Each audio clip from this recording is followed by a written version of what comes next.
আমার স্বামী মারা যাওয়ার পর মাত্র 12 বছরের দেবর আমাকে বলল, আমি তোমাকে বিয়ে করতে চাই। আর বিয়ে তো ফরজ কাজ, এটা উপরওয়ালার আদেশ ভাবি। দেবর সাকিবের কথা শুনে আমি হা করে তাকিয়ে আছি, কারণ সাকিবের বয়স মাত্র 11 বছর, আর 11-12 বছরের ছেলে আমাকে বিয়ে করতে চায়, এটা অসম্ভব।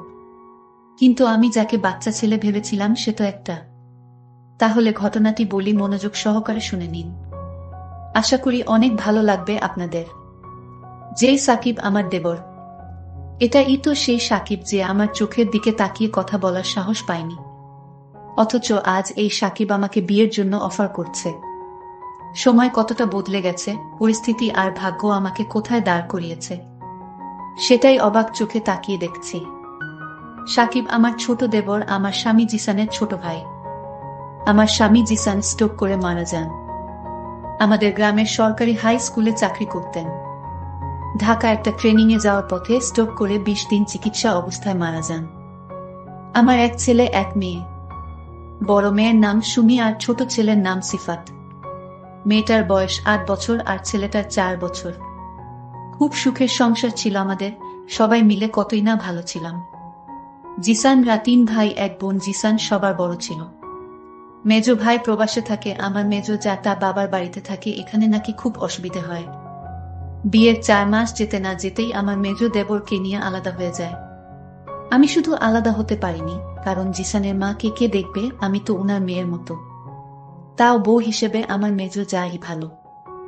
আমার সৎ মা ছিল ঘরে, তাই মায়ের ভালোবাসার খুব অভাব ছিল। ভেবেছিলাম শাশুড়ি মাকে দিয়ে নিজের মায়ের ব্যথা ভুলব, কিন্তু সে সুখটা হয়তো আমার কপালে ছিল না। আমি যত উনাকে মেনে চলতাম, উনি তত আমার ছোটখাটো দোষ নিয়ে ঝগড়া শুরু করে দিতেন। এ ঝগড়া নিয়ে জিসান কয়েকবার আমার উপর হাত তুলেছে। তাও প্রতিবাদ করতে যেয়ে পারিনি, কারণ আমি নারী, মুখ দিয়ে বললে আমার অধিকারের অভাব নাই। কিন্তু পুরুষতান্ত্রিক সমাজে আমরা নারীরাই দোষী। কার নামে কোথায় বিচার দিব? দিন শেষে এই পরিবার নিয়েই তো আমাকে থাকতে হবে, তাই কখনো প্রতিবাদ করেছি, আবার কখনো করিনি। সব মিলিয়ে আলহামদুলিল্লাহ ভালো ছিলাম। কিন্তু সবার কপালে সব সুখ সয় না, হয়তো আমার ক্ষেত্রে তাই হয়েছে। সাকিব আমার সাথে চোখ তুলে কথা বলতে পারেনি ওর ভাইয়ের ভয়ে। আমার জানামতে আমাকে খুব সম্মান করে, কিন্তু আমার স্বামী মৃত্যুর পর বুঝলাম শুধু ভাইয়ের ভয়ে আমার দিকে তাকাতেও সাহস পায়নি। ছেলে মেয়ে দুটোকে নিয়ে কোথায় যাব, কি করব? শাশুড়ি মা এবং সাকিবের অত্যাচারে ঘরে বসা যায় না। কয়েক মাস জিসানের ব্যাংকে জমানো টাকা দিয়ে কোনো রকম দিন কাটিয়ে দিয়েছি, কিন্তু আস্তে আস্তে তো সব শেষ হয়ে যাচ্ছে। এদিকে সাকিব ক্লাস 8-এ পাশ করেছে জিসান মারা যাওয়ার আগে, কিন্তু ও তো ছোটখাটো কিছু কাজ খুঁজতে পারে, তা না, উল্টো ঘর থেকে টাকা নিয়ে বাজে খরচ করে। চোখের সামনে আমার সাজানো সংসারটা শেষ হয়ে যাচ্ছে, কি করব, কার কাছে হাত পাতব? সব মিলিয়ে আমি তিলে তিলে শেষ হয়ে যাচ্ছি। আল্লাহ কাছে তাজ্জুদের নামাজ পড়ে কত রকম ফরিয়াদ করেছি। আল্লাহ যেন আমাকে সৎ রাখেন, হালাল রিজিকের ব্যবস্থা করে দেন। ছোটবেলায় মাকে হারিয়ে সৎ মায়ের কাছে কম কষ্ট ভোগ করিনি। আসলাম স্বামীর বাড়িতে এসে স্বামীকে হারালাম। আল্লাহ যে আমার কত পরীক্ষা নিচ্ছেন জানি না, তবে আল্লাহকে এতটুকু বলতাম, আল্লাহ যেন আমাকে ধৈর্য দেন সবকিছু সহ্য করার। দিন দিন সাকিবের অত্যাচার বেড়ে চলছে। হুটহাট করে যে কোনো কথা বলে ফেলে, এক অদ্ভুত আচরণ করতে চায়। কোনোরকম আল্লাহ নাম নিয়ে বেঁচে আসি, তবে এরকম কতদিন? বাহিরে বললে বলবে স্বামী নাই, তাই এখন এমন করছি। কিন্তু বাবার বাড়িতে যাওয়ার ব্যবস্থা সব বন্ধ। আমি ইন্টার পাস, বিএ ভর্তি হওয়ার আগেই তো বিয়ে হয়ে গেল। কিন্তু এত অল্প বয়সে স্বামী হারাবো কখনো কল্পনাও করিনি। ছেলেটা ও বড় হচ্ছে, মেয়ে ও, কিন্তু আমি কোথায় যাব? ভেবেছিলাম ওদের সাথে কষ্ট করে কোনোরকম ওদের কাজের মহিলা হয়ে ও দিন কাটিয়ে দেব, কিন্তু না, আমার প্রতি তাদের নির্যাতনের পরিমাণ দিন দিন বেড়েই চলছে। সাকিব একটা ছোট অটো চালায়, কিছু ইনকাম করে। ভেবেছিলাম এখন ভালো হয়ে যাবে, কিন্তু না, সুযোগ পেলেই আমার সাথে শাশুড়ি এবং সাকিব ব্যবহার খারাপ করার চেষ্টা করে। সাকিব ছোট হলে কি হবে? দিন দিন সাকিব আমার দিকে অন্যরকম দৃষ্টিতে তাকিয়ে থাকে, আর মাঝে মাঝে বলে, ভাবি আমি তোমার অপেক্ষায় থাকবো সারা জীবন। একটা বাচ্চা ছেলের মুখে এ কথা মানায়?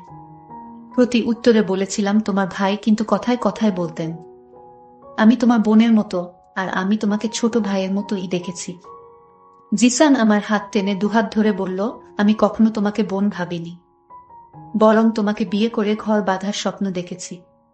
মাত্র 11 বছরের একটা বাচ্চা ছেলের মুখে এসব কথা শোভা পায়। আমি যাকে ছোট ভাইয়ের মতো স্নেহ করি, আর সে কিনা আমাকে বিয়ে করতে চায়। খুব অদ্ভুত ব্যাপার, তাই না? যখন সাকিব বলল, ভাবি যদি আমার ভাই বেঁচে থাকতো তাহলে আজ তোমার এই কষ্ট হতো না। আমি তোমার কষ্টের ভাগিদার হতে চাই। তোমার কষ্টের দিনে, সুখের দিনে আমি তোমার পাশে থাকতে চাই ভাবি। এই কথা বলার পর ভাবি আমাকে জুড়ে একটা তাপ্পড় দিয়ে বলল, তুমি একটা বাচ্চা ছেলে, তুমি আমার কষ্ট কি বুঝবে? আর তোমার ভাই বেঁচে থাকলে আজ এমনটা হতো না। ভাবি তুমি আমাকে ভুল বুঝো না ভাবি, আমি তোমাকে অনেক ভালোবাসি। আমি যদি তোমাকে আমার বাড়িতে না রাখতে পারি তাহলে আমার মা তো তোমাকে এই বাড়ি থেকে তাড়িয়ে দেবে, কারণ আজ আমার ভাই বেঁচে নাই আর তোমার নাই স্বামী। তাই চেয়েছিলাম ভাবি আমি তোমাকে আমার বাড়িতে রেখে দেব সারা জীবনের জন্য।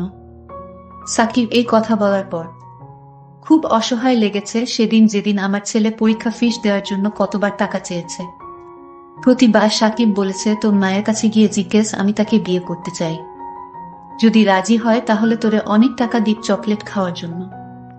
সাকিবের বয়স মাত্র 12 বছর, আর 12 বছরের ছেলে আমার স্বামী হবে, এটা আমি কিভাবে মেনে নিতে পারি? সে তো আমার ছোট ভাইয়ের বয়সী। সাকিব বলল, ভাবি তোমার কষ্ট দেখলে আমার চোখে পানি চলে আসে। আমি তোমার কষ্ট সহ্য করতে পারি না ভাবি। আমি জানি বড় ভাইয়া মারা যাওয়ার পর তুমি আর কখনো বিয়ের পিড়িতে বসবে না। তোমার বাকি জীবনটা আমাদের বাড়িতে চাকরানির মতো কাটাতে চাও, সেটাও আমি জানি। কিন্তু ভাবি তুমি চাইলে আমি তোমার সব কথা মেনে নিব। আরে তুমি তো একটা বাচ্চা ছেলে, তুমি বিয়ের কি বুঝবে? তোমার বিয়ের বয়স এখনো হয়নি সাকিব। আর তুমি এটা ভেবো না তোমার ভাই মারা গেছে বলে আমি আবার বিয়ে করব, কখনো না। ভাবি তুমি যা বলছো সব মুখেই বলতেছো, তোমার ভিতর থেকে কোনো কথা বের হচ্ছে না। আমি তোমার মুখ দেখেই বুঝতে পারছি যে তুমি কথাগুলো মুখে বলতেছো, অন্তর থেকে নয়। এতটুকু বাচ্চা ছেলের মাথায় এত বুদ্ধি কোথায় থেকে এলো আমি ভেবে পাচ্ছি না। আমি একদিন কান্না করে সাকিবের আড়ালে বলছিলাম, আমি এখন ছেলেদের পরীক্ষার খরচ কোথায় থেকে দিব? আমি কান্না করছিলাম আর এই কথাগুলো বলছিলাম। আমার আড়াল থেকে সাকিব আমার কথাগুলো শুনে ফেলে। ঠিক তখনই সাকিব একটা অটো ভাড়া নিয়ে সারাদিন অটো চালিয়ে টাকার ব্যবস্থা করে নিয়ে এলো।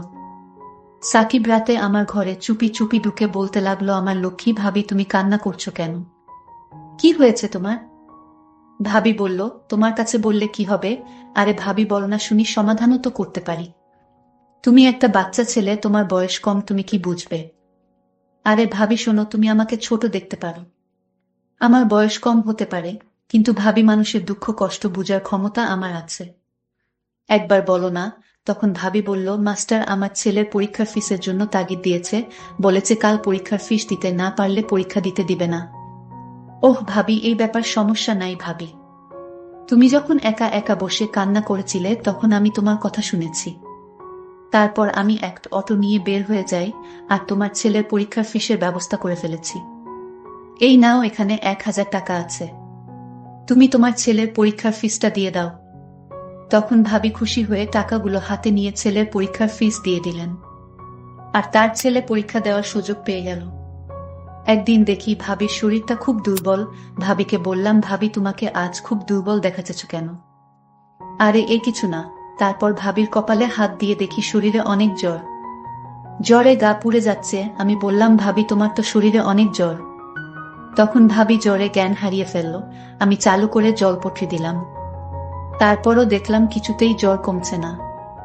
রাত প্রায় 12টা বাজে, এখন কি করি? আমি কোনো কিছু না ভেবে দৌড়ে গিয়ে গ্রামের একজন পল্লী ডাক্তারকে নিয়ে আসলাম।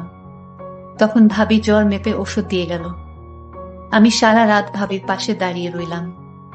আমি সারা রাত একটু ঘুমাইনি, কারণ ভাবির যদি কিছু হয়ে যায়, আর তাই আমি ঘুমাইনি, সারা রাত জেগে রয়েছি। সকালে ঘুম থেকে ভাবি যখন জাগলো তখন দেখতে পেল আমি দাঁড়িয়ে দাঁড়িয়ে জিমাইতাছি। তখন ভাবি বলল, সাকিব তুমি এখানে দাঁড়িয়ে কি করছো? তখন তার ছেলে সিফাত বলল, ছোট কাকা যদি তোমার পাশে না থাকতো তাহলে তো তুমি মারা যেতে এমন, কারণ তোমার রাতে প্রচন্ড জ্বর এসেছিল শরীরে, তারপর তোমার কপালে জলপট্রি দিয়েছে ছোট কাকা, তারপরও যখন তোমার জ্বর কিছুতেই কমছে না, তখন এই অন্ধকার রাতে তোমার জন্য ডাক্তার নিয়ে আসলো বাসায়। ডাক্তার মশাই তোমার জ্বর মেপে ওষুধ দিয়েছে, আর সেই ওষুধ তোমাকে খাওয়ানো হয়েছে। আম্মু ছোট কাকা না থাকলে আজ যে তোমার কি হতো? হয়তো আমি তোমাকে আর মা ডাকার সুযোগ পেতাম না। ছেলের মুখে এইসব কথা শোনার পর আমার চোখের জল ধরে রাখতে পারিনি। আমি তাকে জড়িয়ে ধরে হাউমাউ করে কান্না করতে লাগলাম। সাকিব, তুমি আমাকে এত ভালোবাসো কেন? ভাবি, আমার ভাইয়া মারা যাওয়ার পর তোমার কষ্ট কিছুতেই সইতে পারছিলাম না। তুমি যখন সবসময় মনমরা হয়ে থাকতে, আমার মা যখন তোমাকে বিভিন্ন কথা বলে গালি দিত, তখন আমি এটা সইতে পারছিলাম না। কারণ আমার ভাইয়ের আমানত আমার বাড়িতেই রেখে দিতে চেয়েছি। জানো ভাবি, আমার জন্য অনেক সুন্দরী মেয়েরা পাগল, কিন্তু আমি কাউকে ভালোবাসার অধিকার দেয়নি। এর একটাই কারণ, তোমার জন্য তোমার মায়ের বাঁধনে আমি আটকা পড়ে গেছি। তার মুখে এই কথা শোনার পর আমার চোখ দিয়ে টলমল করে পানি পড়ছে, আমি কান্না করছি। আল্লাহ, আমার কপালে আরেকজন মানুষ আমার পাশে দিয়েছেন। তার ব্যবহারে, তার কথায় আমি মুগ্ধ হয়ে গেছি। আসলে আল্লাহ যা করেন তা ভালোর জন্যই করেন। আমি সাকিবকে বললাম, সাকিব তুমি কি চাও বলো? তুমি আজ যা চাইবে তাই পাবে, আমি আল্লাহকে সাক্ষী রেখে বললাম। ভাবি, আমি তোমার কাছে কিছুই চাই না, তুমি আমার পাশে সারাজীবন থাকবে এবং তোমাকে সেবা করার সুযোগ দিবে। ঠিক আছে, আমি তোমাকে সারা জীবনের জন্য আঁচলে বেঁধে নিলাম, এখন খুশি তো?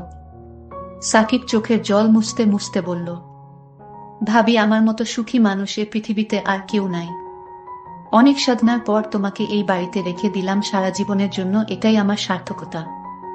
সবশেষে দর্শকের উদ্দেশ্য করে একটা কথা বলতে চাই, তোমরা কখনো কম বয়সী ছেলেদের অবহেলা করো না। কারণ তাদের ভিতরে অনেক প্রতিভা, ভালোবাসা লুকিয়ে থাকে, যা কেউ জানে না।